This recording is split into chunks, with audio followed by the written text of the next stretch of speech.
Hi friends and students, good evening. Today we are going to see about the current affairs on the state. இன்றைய current affairs நிகழ்ச்சியில் நான் உங்களை சந்திப்பதில் மிகவும் மகிழ்ச்சி அடைகிறேன். அந்த வகையில் நாம் முதல் பார்க்க இருப்பது டெல்லியில் மிக விமர்சையாக நடந்து முடிந்துள்ள உலக பேட்மிண்டன் சாம்பியன்ஷிப் போட்டியில் தென்கொரியாவுடைய ஆன் ஜே யங் என்பவர் பெண்கள் பிரிவிலும் பிரான்சின் அலெக்ஸ் லேனியர் ஆகியோர் ஆடவர் பிரிவிலும் பதக்கம் வென்றுள்ளனர். ஆண்கள் இரட்டையர் பிரிவில் சீனாவின் வியங் வெய் கெங் வாங் ஜாங் என்ற இரண்டு இரட்டையர் பதக்கத்தை வென்றுள்ளனர். பெண்கள் இரட்டையர் பிரிவில் தென்கொரியாவின் பெக்கானா அண்ட் லீ ஜோசி ஆகியோர் பதக்கத்தை வென்றுள்ளனர். கலப்பு இரட்டையர் பிரிவில் டோம் ஜி கெல் டெல்பின் டெல்ருகோஜி ஆகியோர் பதக்கம் வென்றுள்ளனர். மகளிர் இரட்டையர் பிரிவில் இந்தியா வெண்கல பதக்கம் வென்றது. அந்த ஜோடி த்ரிஜா ஜாலி அண்ட் காயத்ரி கோவிட் ஜந்த் ஆகிய இரட்டையர் ஜோடி வெண்கல பதக்கம் வென்றுள்ளது என்பது குறிப்பிடத்தக்கது. அதுக்கடுத்தாற் போல் அமெரிக்காவில் நடைபெற்று வரும் கிராண்ட் செஸ் டூர் ஃபைனலில் நம்முடைய பிரக்யானந்தா குறிப்பாக ஜெர்மனியின் ஹீமருடன் டிரா செய்துள்ளது குறிப்பிடத்தக்கது. ஓம் படேல் அண்ட் தீப்சிகா ஆகியோர் சாம்பியன் பட்டத்தை வென்றுள்ளனர். அவர்கள் எதில் சாம்பியன்ஷிப் வென்றிருக்காங்க அப்படின்னா சென்னையில் நடைபெற்ற IDAAF என்ற ஜூனியர் கோப்பை டென்னிஸ் போட்டியில் ஓம் படேல் மற்றும் தீப்சிகா விநாயகமூர்த்தி ஆகியோர் பதக்கம் வென்றனர், தங்க பதக்கம் வென்றனர்.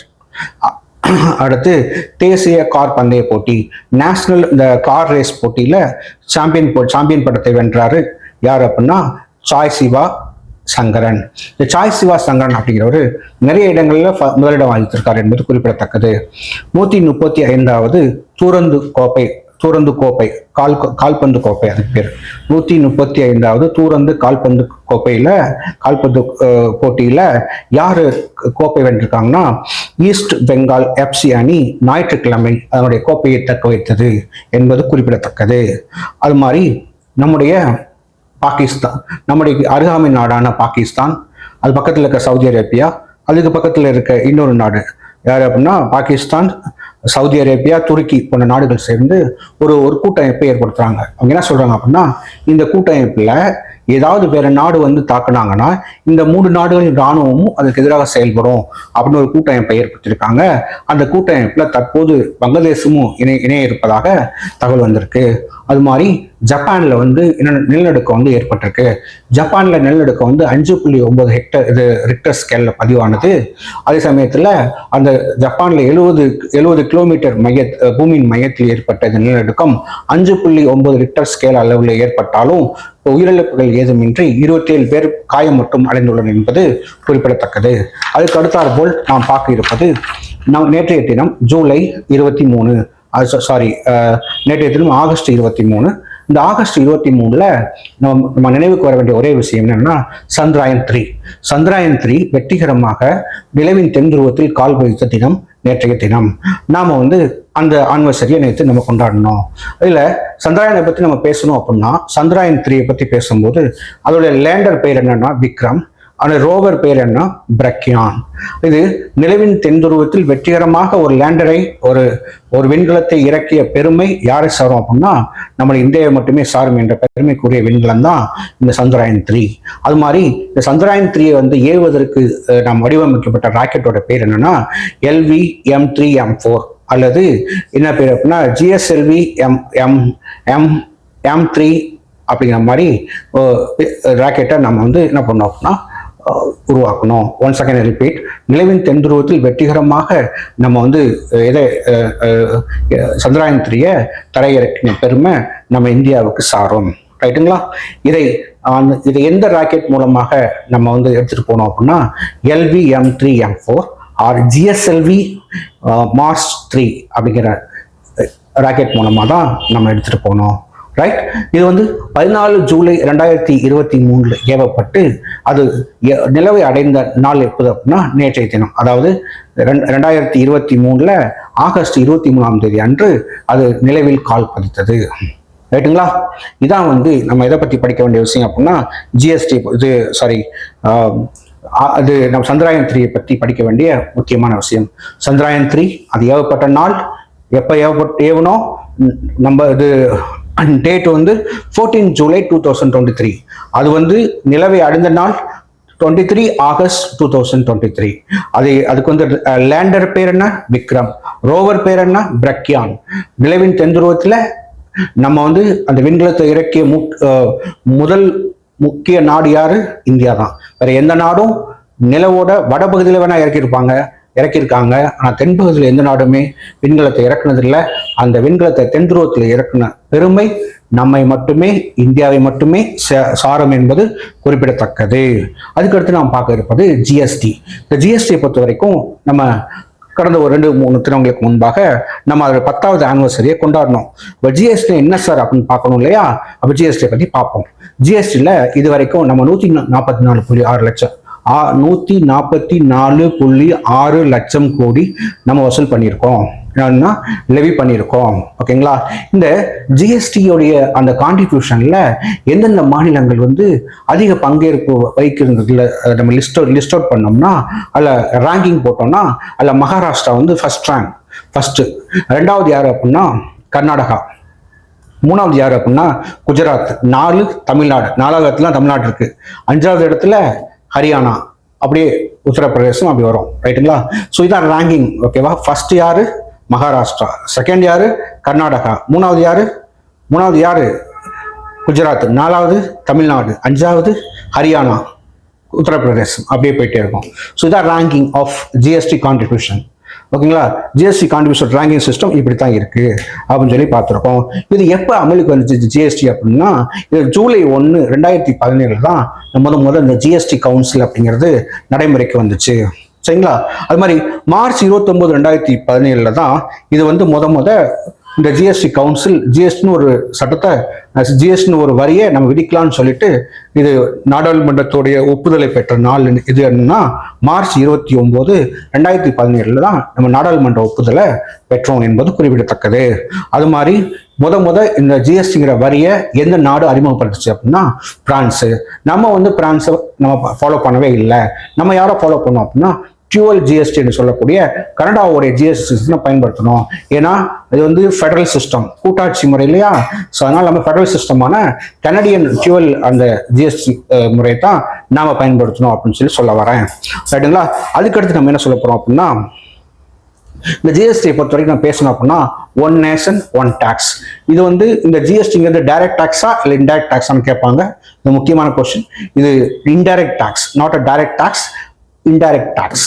ஓகே, அப்படிங்கிறது முக்கியமான ஒரு விஷயம். அது மாதிரி இன்னொரு விஷயம் என்ன பார்க்கணும், ஒரு 3 லா. இந்த ஜிஎஸ்டியை பொறுத்த வரைக்கும் 3 லா. 246A. இந்த 246A என்ன சொல்லுது அப்படின்னா, மாநிலங்கள் அல்லது ஒரு நாடு அல்லது அதனுடைய மாநிலங்கள் இந்த ஜிஎஸ்டி சம்பந்தமான சட்டங்களை இயற்றுவதற்கான உரிமையை தரக்கூடிய லா தான் இந்த 246A. ரைட்டா? அடுத்து 269A என்ன சொல்லுது அப்படின்னா, ஒரு நாட்டில் ஜிஎஸ்டியை லெவி பண்ணக்கூடிய, ஜிஎஸ்டியை என்ன சொல்றது, அந்த ஜிஎஸ்டி வரியை விதிக்கக்கூடிய, வசூல் பண்ணக்கூடிய உரிமையை அந்த நாட்டுக்கு தான் கொடுக்குது, மாநிலங்களுக்கு கொடுக்கல. அந்த ஒன்றிய அரசுக்கு, அதாவது தேசிய அரசுக்கு, ஒன்றிய அரசுக்கு, நடுவண் அரசுக்கு அந்த பவரை கொடுக்கக்கூடிய அந்த இதுக்கு பேரு தான் என்ன சொல்றது, ஆக்டுக்கு பேரு தான் 269A சொல்றோம். அப்ப இந்த ஆக்ட் ஆஃப் சென்ட்ரல் கவர்மெண்ட், ஓகேவா, the power of central government அப்படின்னு சுருக்கமா சொல்லலாம். 269 the power of central government to levy the GST அப்படின்னு சொல்லி ஞாபகம் வச்சுக்கோங்க. 269A the power of central government to levy the GST among the all states அவங்க levy பண்ணி மாநில வாரியா பிரிச்சு கொடுக்கணும் அப்படிங்கிறது தான் இந்த 269A சொல்லுது. அதுக்கடுத்து என்ன சொல்றாங்க அப்படின்னா 279A என்ன சொல்ல வரும்னா, தலைவர் யாரு, அது ஒரு ஜிஎஸ்டி கவுன்சில் எப்படி இருக்கணும், யாரு தலைவரா இருக்கணும், யாரு பிரசிடெண்டா இருக்கணும், யார் வைஸ் பிரசிடெண்டா இருக்கணும், யார் மெம்பர்ஸா இருக்கணும்னு சொல்ல வருது. அந்த வகையில தலைவர் யாரா இருக்கணும் அப்படின்னா நம்முடைய யூனியன் பினான்ஸ் மினிஸ்டர் தான் இருக்கணும்.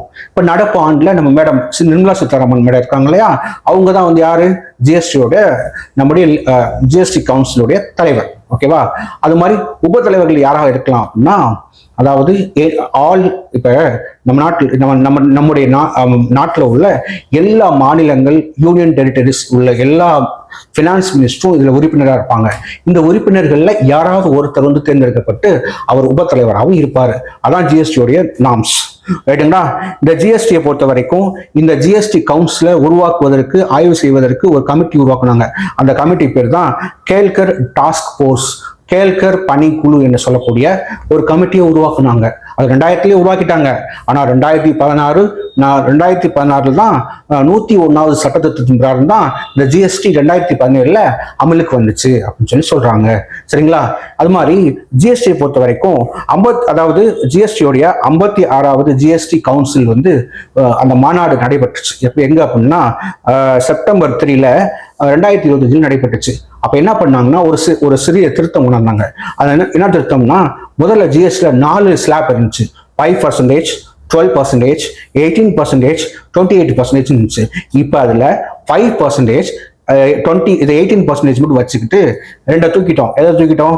12% கிடையாது, 28% கிடையாது. இந்த 2 தூக்கிட்டோம். இதுக்கு பேரு தான் ஜிஎஸ்டி 2.0 அப்படின்னு சொல்லக்கூடிய அதுக்கு வச்ச பேர். ரைட்டுங்களா? இதான் வந்து நம்ம ஜிஎஸ்டியை பத்தி படிக்க வேண்டிய விஷயம். ரைட்டுங்களா? One nation one tax is a indirect tax. It's not a direct tax, it's indirect tax. ஓகேவா? ஸோ இதைத்தான் நம்ம என்ன சொல்றோம் அப்படின்னா ஜிஎஸ்டின்னு சொல்றோம். ஸோ ஜிஎஸ்டி பத்தி கேட்கும்போது ஜிஎஸ்டி 3 வகையா சொல்லலாம். சென்ட்ரல் ஜிஎஸ்டி, ஸ்டேட் ஜிஎஸ்டி, அப்படி இன்டகிரேட்டட் ஜிஎஸ்டின்னு சொல்லுவாங்க. சரியா? ஓகே, 3 வகையில சொல்லலாம். ஸோ அதுலேயும் கூட கொஸ்டின் வர வாய்ப்பு இருக்கு. ஸோ ஜிஎஸ்டியை பொறுத்த வரைக்கும் நல்லா படிச்சு வச்சுக்கோங்க. லேண்ட் ரோவர், அதாவது சந்திராயன் 3 போட்டி படிச்சு வச்சுக்கோங்க. ஸோ அது முக்கியமான விஷயம். இந்த போட்டிகளை பொறுத்த வரைக்கும், விளையாட்டு போட்டிகளை பொறுத்த வரைக்கும் நம்முடைய அணிகள், அதாவது நம்முடைய ஜோடி வெண்கலப் பதக்கம் வென்ற 2 பேர் இருக்காங்க. 2 பேர் இருக்காங்க இல்லையா? அந்த 2 பேர் த்ரிஜா ஜாலி மற்றும் காயத்ரி கோபிச்சந்த். ஓகேவா? த்ரிஜா ஜாலி, காயத்ரி கோபிச்சந்த் இரட்டையர் இதுல வெண்கலம் வென்றாங்க. இரட்டையர் பிரிவுல அந்த மகளிர் வந்து வெண்கலம் வென்றான்னு சொன்னோம் இல்லையா? ஸோ அந்த நீங்க படிச்சு வச்சுக்க வேண்டிய விஷயம். ஓகேவா? மற்றபடி அடுத்த நடப்பு நிகழ்ச்சியில உங்களைய வேற முக்கியமான தகவல்களோட சந்திக்கும் வரை உங்களிடமிருந்து விடைபெறுவது உங்கள் சாமிநாதன். நன்றி, வணக்கம்.